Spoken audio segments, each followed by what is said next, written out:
եւ Որդու եւ Հոգու Սրտու անունով։ Սիրելի հավատացյալներ, Հայաստանյան Ծառայական Սուրբ Եկեղեցում այսօր խորհրդավոր տոն է։ Հինգշաբթի օրը մեր շուքով տոնեցինք մեր Տիրոջ Հիսուս Քրիստոսի հրաշափառ Սուրբ Համբարձման տոնը։ Համբարձման սքանչելի տոնին հարյուրով առաջին կիրակին կոչվում է երկրորդ ծաղկազարդ։ Այս տոնը ըստ ավանդության կարգել է Սուրբ Գրիգոր Լուսավորիչը եւ այն հատուկ է միայն հայոց եկեղեցու։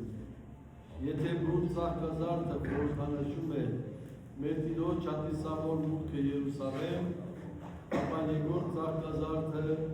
հրեշտակների շրջության դեպի Բերլին Երուսաղեմ հաղթական մուտքի հիշատակությունն է։ Երկրորդ ծաղկազարդը կապված է զուտ ազգային ավանդության հետ։ Ըստ այդ ավանդության եւ Սուրբ Գրիգոր Լուսավորիչը գտնվում էր Խորմիրավի մահվան գյուղում, այնտեղ Աստված նրան մխիթարում եւ զորացնում էր հրեշտակական 4-րդ դասի զվարթությունների միջոցով։ Եվ երբ մոտենում էր երկնային զորությունների կողմից Աստծուն երկրպագելու պահը, հրեշտակները լուսավորչից ժամանակավորապես հեռանալով կատարում էին իրենց ամենամյա փառաբանությունը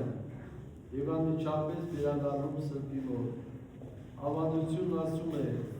որ Քրիստոսի համբարձման 4-րդ օրվա նախօրյակին, երբ հրեշտակները սովորականի պես գնացել էին Աստծուն երկրպագելու, վերադառնում են միայն հաջորդ օրը եւ իրենց ուշանալու պատճառը բացատրում հետևյալով. երբ Քրիստոս կատարեց իր բոլոր տնօրինություններն ու առաքելությունները, իր մահով հաղթելով մահվանը հարություն առավ եւ համբարձվեց, ապա հաջորդող 9 օրերին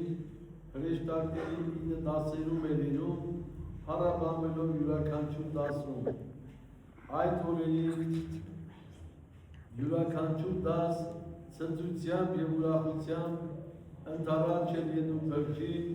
ու նրա պատվին տոն կատարում։ Եվ Աստված հրեշտակներին հայտնեց իր մարդևության եւ փրկagorցության անասելի խորհուրդը։ 4-րդ օրը իրենց դասում հանդիսացավ եւ այդ պատճառով ամեն տարի այդ օրը հրեշտակների այդ դասը տոն է կատարում։ Երկնային զորությունների այս պատմածը Սուրբ Գրիգոր Լուսավորիչը երբ ելավ Խորմիրավից, ճշմարտորեն հայտնեց ու ավանդեց մեր ազգին որպես գեղեցիկ մի ավանդություն, հրեշտակած դասերի կորեցյան եւ նրանց կողմից իրականացվող բարձրյալին մատուցվող փառաբանության եւ երկրպագության մասին։ Հրեշտակների համար այդ օրը մեծ ցնծություն եղավ, որովհետեւ մարմնով տեսան Քրիստոսին, ում չէին կարող տեսնել աստվածությամբ, սակայն ավելի ուրախացան մարդկային բնության հոգևոր վերածննդի համար։ Տիրոջ արյան փրկagorցության շնորհիվ Տեր Հիսուս Քրիստոսը վերցրեց հրեշտակների վրայից այն ամոթը, որը կրում է իրենց դասակից սատանայի պատճառով մարդկային ցեղին մոլորեցնելու համար։ Տերն այդ օրը եկավ եւ վերացրեց հրեշտակների երկյուղը, որոնք ահր ու սարսափը ունեին, որպեսզի չգնեն եւ չգայթակղվեն մյուս հրեշտակների նման։ Սիրելի հավատացյալներ, հարկ է հոգով եւ մտքով օրվա խորհրդավոր պաշտամունքով մասնակցել հրեշտակների տոնին, նրանց ուրախությանն ու անանց փառաբանությանը, ովքեր մեր ազգի երախտավորներն ու պահապանները եղան։ քանի որ Աստվածային առանձնահատուկ նախախնամությամբ պարգևեցին մեզ Սուրբ Գրիգորոսավորջին, ում բարեխոսությամբ հարատենում է բարեպաշտ ազգն հայոց։ Մեծ է երկրորդ աղքազարդի խորհուրդը, համեմատության բուն աղքազարդի, եթե այն ժամանակ հիշատակում էր փրկչի մուտքը երկրային Երուսաղեմ, բազում ժողովրդի ուղեկցությամբ, ապա այսօր հարուսյալ և համարձյալ փրկչի հաղթական մուտքն է վերին Երուսաղեմ,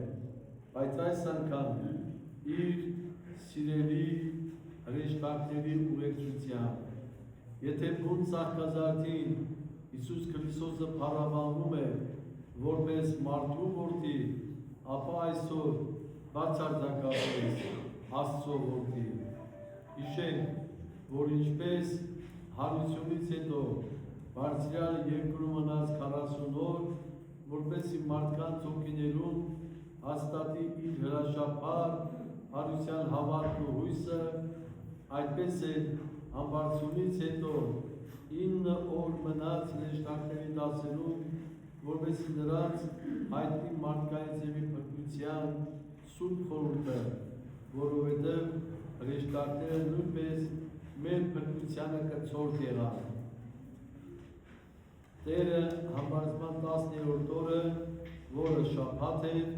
նստեց հոր աջ կողմը, հանգստանալով աստվածության հավիտենական փառքում։ Հայ եկեղեցու հայրերից Վահրամ Ռաբունին գրում է, որ ինչպես Աստված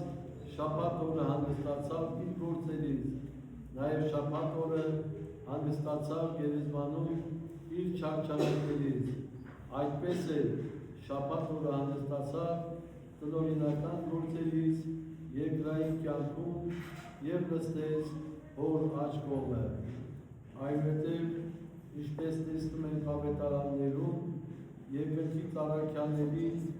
ու բոլոր հավատացյալներին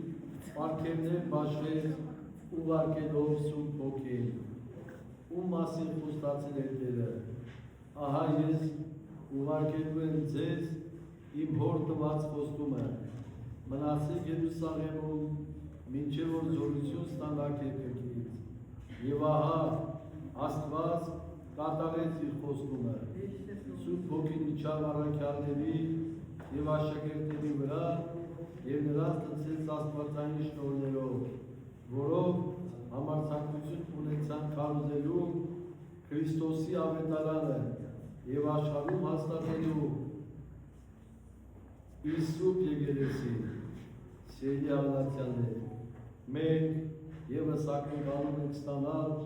Սուրբ Հոգու պարգևները ու առած շնորհները, որպեսզի մխիթարվենք այս կյանքի բազմապատիկ փրկությունների մեջ և մեր հոգին ու միտքը լցվեն Տիրոջ գոհությունների շնորհներով և Սուրբ Հոգով առաջնորդվենք դեպի հավիտենական կյանքի խաղաղ նավահանգիստը։ Երկնային Երուսաղեմ հրեշտակների եկեղեցությամբ փառաբանելու հարուսյալ և համարձյալ Տեր Հիսուս Քրիստոսին այժմ և հավիտյանս հավիտենից ամեն։